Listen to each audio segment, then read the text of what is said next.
Hello, and welcome to Own Your Retirement. My name is Albert Lalonde from Kaizen Financial Group. If you like more information about what you hear during our show today, give us a call at 586-752-7008 or visit us online at www.kaizenfinancialgroup.com. That's Kaizen, Kaizen. And while on my website, click on the podcast page and check out our past podcast shows and our videos, or you can subscribe to our shows on Apple Podcasts, Spotify, YouTube Music, or Amazon Music. All right. The original vision for Social Security was for the program to provide vital retirement income for American workers. However, it wasn't long before Social Security's mission expanded. In 1939, a mere 4 years after the program was created, President Franklin Roosevelt signed legislation to provide benefits to surviving widows and minor children. Now, over time, survivor benefits have brought in even more by providing benefits to both widows and widowers, as well as divorced spouses. Now, according to AARP, surviving benefits currently cover about 5.8 million people, or about 9% of all those receiving Social Security benefits. Now, on today's show, we're going to discuss some essential things. First, Americans should know about Social Security survivor benefits. But before we delve into that interesting topic, let me introduce my co-host, Tony Shore, who wins today's Best Co-host prize because he brought in Dairy Queen. Hey, Tony, how we doing, buddy? Right. Yeah, I know you love the ice cream. So, Oh, my favorite. I understand before we get into the Social Security topic, you had a pretty big weekend last weekend since we did our Yes, last show. yes. You officiated a wedding. Now you're doing weddings now. That's great. I know my side gig there. Actually, it was an honor. My niece had asked me if I would officiate their wedding. She's 21 and he's 22, and you know what? I thought it was a neat thing. So got ordained, made sure I understood everything, passed through all the tests, and then went and had that last week. It went off beautifully. It was such a beautiful wedding. They did such a great job. Wow.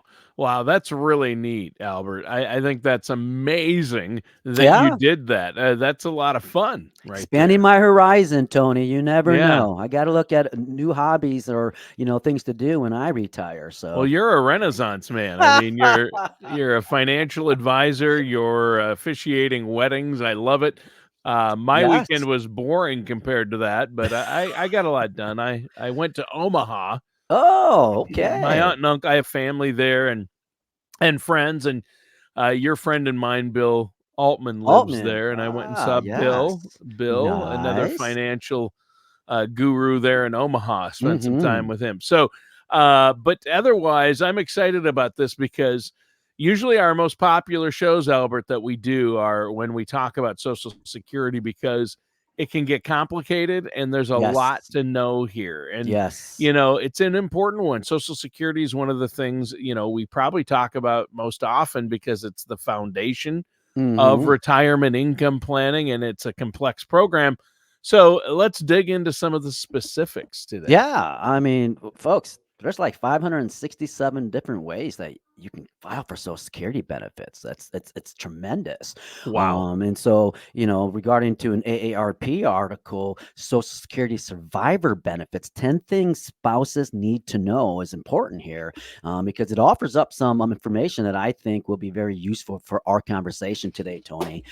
First, the article explains in many although not all cases, that you're eligible to receive survivor benefits when you turn 60. Yet there are instances when you may be eligible to receive survivor benefits prior to that, and that is surviving spouses may be eligible to receive benefits as soon as age 50 if they're disabled, or at any age if they're parenting a child of a deceased beneficiary who is younger than 16 or who is disabled and is therefore eligible for childhood benefits. Wow. I didn't even realize there were that many benefits when it came to Social Yes. Security. Yes. It's not just about filing once we retire for the retirement benefits, but even if you're filing for Social Security under ideal circumstances, navigating this program can obviously be challenging because of deadlines, rules, regulations, nuances. And that means you've got to craft a Social Security strategy with the assistance of somebody who does this on a regular basis, a financial professional like yourself, Albert. It's Yes, going to be very helpful. big time. And what we see every year, unfortunately, is we have to go through this because you have to understand a lot of my clients are retirees, and we end up losing someone every year to death, and we are assisting our clients, the spouses, and making sure that they're receiving everything that they deserve. And so that's important. You should also note that there's a deadline. There isn't a deadline to claim for Social Security survivor benefits. So don't feel like, oh my gosh, you have to jump and rush, but you should look at certain strategies that could be important, whether you're taking the widow's or your own or vice versa, and letting one delay. Now, often you can choose when you want to begin receiving them, or even whether you want to receive them at all. Basically, you can choose to do whatever best fits within your financial strategy and long-term goals. But I would say the big thing is that you should make sure that you notify the Social Security Administration quickly if something should happen with your spouse passing. Now, many funeral homes and similar entities will handle this step on your behalf, but if they don't, you can actually contact Social Security's national hotline at 1-800-772-1213 to report the death. And then the number again, just so you guys remember, 1-800-772-1213. Now, you can also report the death to your local Social Security office as well. And remember, don't hesitate to reach out to your financial service professional as well, because they could help you in the process. A lot of folks like our firms, our staff is well trained to take care of those procedures for you. Yeah. Um, Now, does the deceased person already have to be receiving Social Security for the surviving spouse to receive their survivor benefits?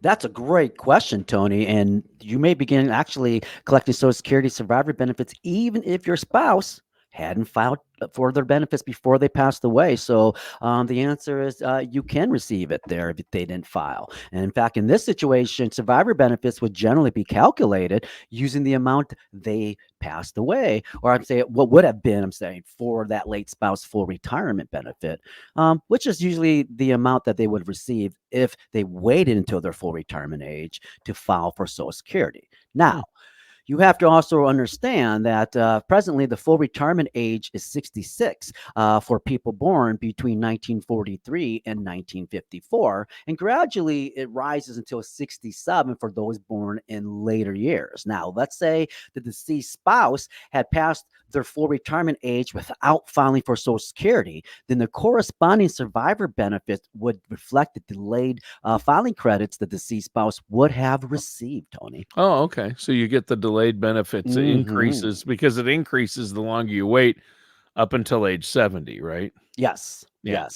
So I'm guessing though that there's some additional rules when it comes to a late spouse's whole benefit For amount, sure. right? Definitely. You're right there, Tony. Widows and widowers are entitled to 100% of their late spouse's benefit if they file for survivor benefits at their own full retirement age, Tony. Now, as the article highlights, the full retirement age is different for survivor benefits and is currently 66, but will rise slowly to 67 in the next several years. Yeah, it'll be 67 for you and I for sure. Basically, yes. But what does this mean for people who file before that full retirement age? Well, just like your own benefits, if you file early from your full retirement age, you're going to get a reduced amount. It's the same idea. When you reach age 60, you can collect, but it'll be about 71.5% of what your former spouse was receiving each month or would have been entitled to receive.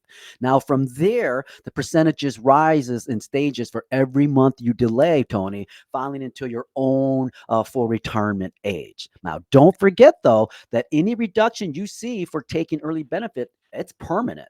All right. And then additionally, you're entitled to 71.5% as well of your former spouse's benefit if you claim benefits while in your 50s because you are a disabled surviving spouse. Now, for people younger than 60 who file for survivor benefits because they're taking care of, let's say, a deceased person's children, that rate is fixed at 75%.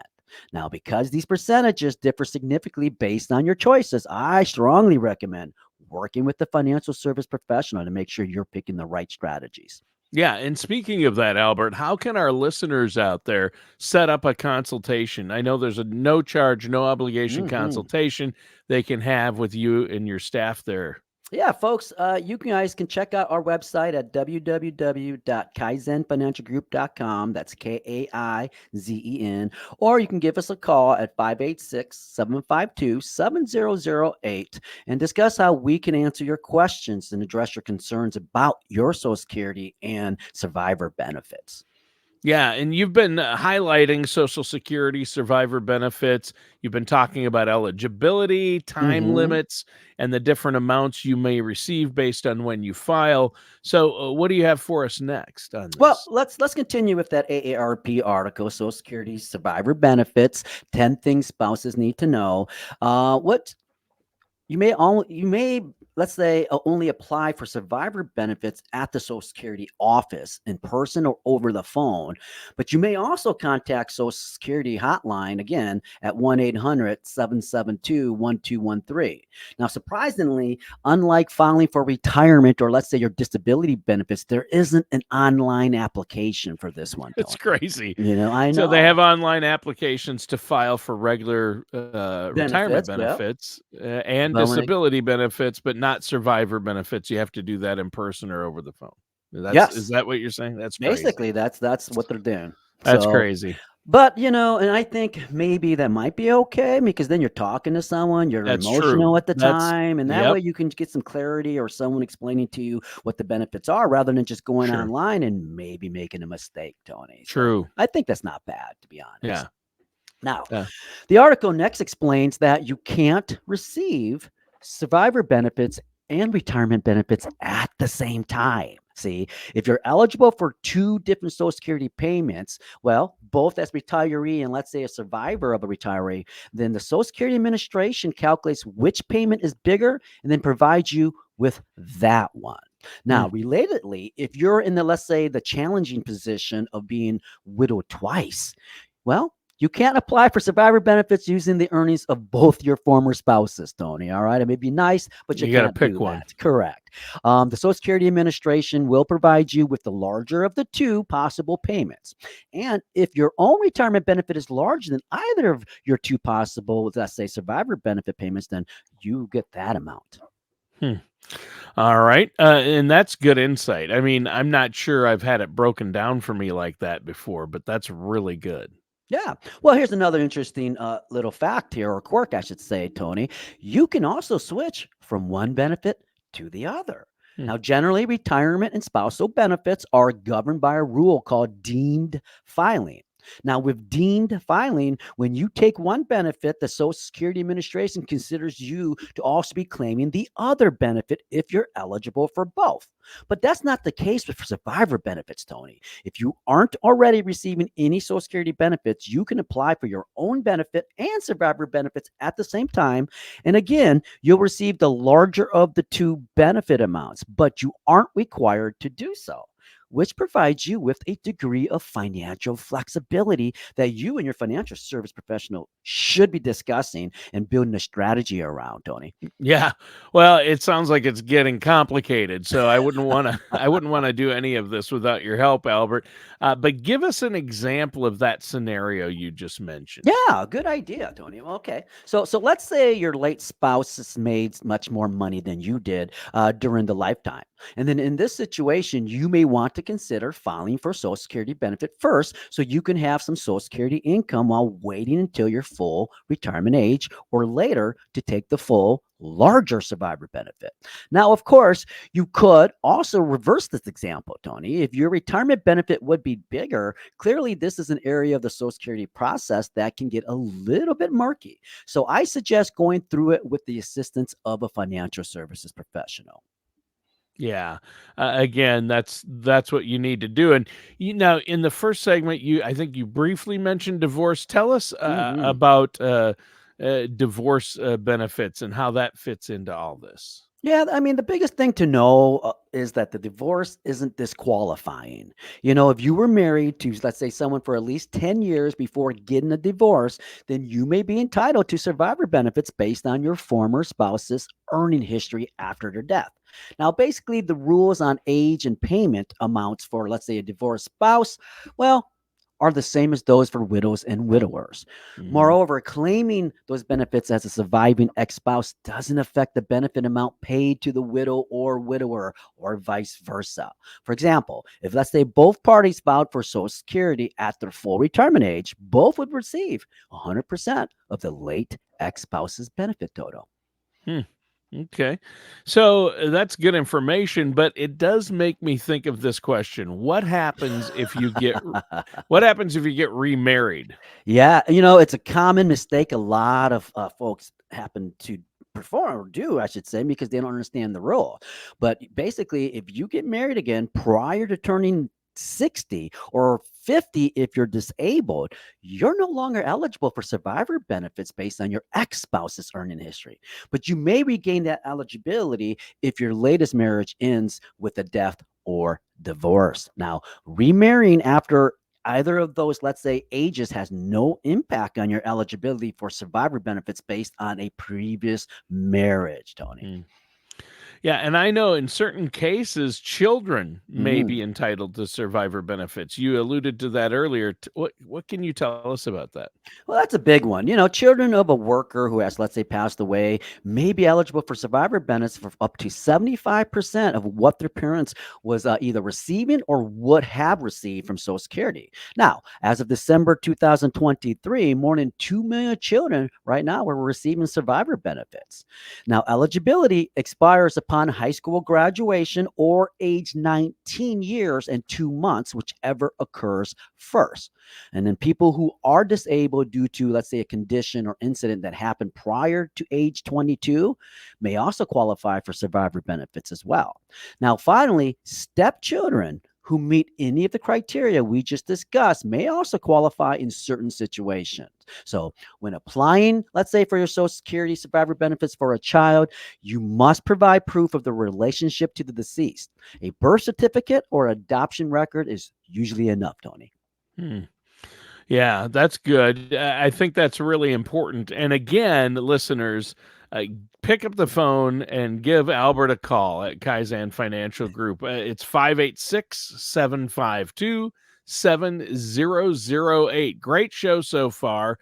You've been talking about some of the most important elements of Social Security survivor benefits today. I think Mhm. it's been eye opening. What do you have for us next? Well, let's stick with today's Social Security theme by next focusing on a question from my clients that I hear often from my clients, I should say. And what's the right age, well, to file for Social Security? So, a Motley Fool article titled "Is Claiming Social Security at 62 Really a Smart Move Right Now?" It has a bit of perspective for us. As many of you listening today likely already know, the earliest you can file for Social Security is, in most cases, age 62. However, if you file at that age, you'll see a reduction of as much as 30% in your monthly payment. And be also aware that it's a permanent reduction, which means your final decision should only happen after very thorough conversation with your financial services professional, Tony. Yeah. Yeah, and beyond that huge 30% reduction that you're going to have if I mean, I can't believe, so many people file at 62 because Hmm. they think, hey, the sooner I file, the more checks I'm going to get. But you're locking in a 30% reduction. So Yes. the math, it depends on your situation. The math might not work out that well for you. No. What are some other potentially good reasons to delay filing for Social Well, Security then? let's first state that not everyone can hold off filing for Social Security, and we Sure. understand that. Some do have no choice but to start early. But if you can do so, listen, it may offer you some clear financial benefits. You can push off filing for Social Security all the way until 70, if you want. And the longer you wait, you would see your monthly Social Security payment of roughly $1,600 a month. And so, if you look at a basically, well, I should give an example on that. So if your full retirement age, let's say, is 67, and you wanted to wait until, well, let's say filing, you'll see a monthly Social Security payment difference of $1,600 a month, is what I'm saying. But if you filed when you turned 62, the corresponding 30% reduction, well, that would leave you with a monthly payment of only $1,120 a month. That's difference of nearly $500, Tony. That's a lot. What would be missing out of a $500 a month, let's say, means for your budget? What would that mean for you, your family, your grandchildren? Yeah. So what happens if the person in your example waits until they're 70 then to file for Social Yeah. Security? So let's say in that same example, by hanging on and filing at age 7, then you receive 124% of your full retirement amount. Now, accordingly, your monthly payment would be about $1,984 a month. That's 864 more dollars a month than you would have received if you filed at age 62. Now, certainly, nobody can accurately predict what the stock market and economy will look like in the months and years ahead. If the market cools or the economy, let's say, enters a recession, well, it could have a short term impact on your retirement budget. And if you're currently behind, let's say, on your savings target, well, the possibility of a markedly, let's say, larger monthly Social Security payment may be all the incentive you need to push your filing into the future, Tony. Yeah. Well, and there you go. So I think this is really good. Are there times when filing, though, on the earlier side might be the best option? I mean, you've given a lot of great reasons to wait to file. Oh, definitely, Tony. There are. If you think let's just put it this way, you think you're likely to have a shorter lifespan than average. Your medical history, family history looks like, a lot of people are only living 10 years, 15 years of retirement. Then filing for Social Security at an earlier stage may allow you to get the most out of the benefit you've earned. And while each monthly payment will be smaller than you would have received by filing later, you would receive more total payments in that time frame, Tony. And while I get that consideration, or let's say considering your life expectancy isn't a lot of fun or even fun to talk about, it comes to your retirement finances. It's something you should address head on. I believe in it. We do a values exercise with everybody in the initial meeting with us, and we go over their whole family medical history as part of that. So that way I get an idea, what's the longevity for my clients and how should we plan accordingly based on that. Yeah. So how does someone decide which Social Security strategy is right for them then? Well, as with any other part of, let's say, your financial lives, there isn't a one size fit all solution, Tony. It all comes down to your personal needs and your goals. If you don't have enough saved, it could mean, well, you'll be heavily reliant on your Social Security income during retirement. Therefore, waiting until your full retirement age or at age 70 may provide you with the more, monthly income. But on that flip side, if you have an adequate nest egg, or if you have to retire sooner than you had hoped, well, filing for Social Security soon after you're eligible may be beneficial. As we noted a few moments ago, there are scenarios in which smaller monthly payments are still a good trade off. Yeah, that's great. Well, this has been a great show, Albert. We're out of time for today's show, but before we go, let our listeners know how they can set up a consultation. And I know you have a report that you can run for them that tells them Mhm. when the best time to file is, and that's the Social Security Maximization Report. So, how can our listeners out there set up that no charge, no obligation consultation? Yeah, listeners, if you want to understand your Social Security and the benefits or get the free report of maximizing your Social Security, visit my website at www.kaizenfinancialgroup.com. That's Kaizen, or call my office at 586-752-7008. Discuss how we can answer your questions and address your concerns about Social Security, your retirement needs, your goals, and how to own your retirement, folks. Excellent. Well, thank you, Albert. Great show today. A great topic. Obviously, there is a lot to this one, Social Security. Listeners and viewers, thanks for tuning in. That does it for today's episode of Own Your Retirement with our host, Albert Lalonde. Take care, everybody.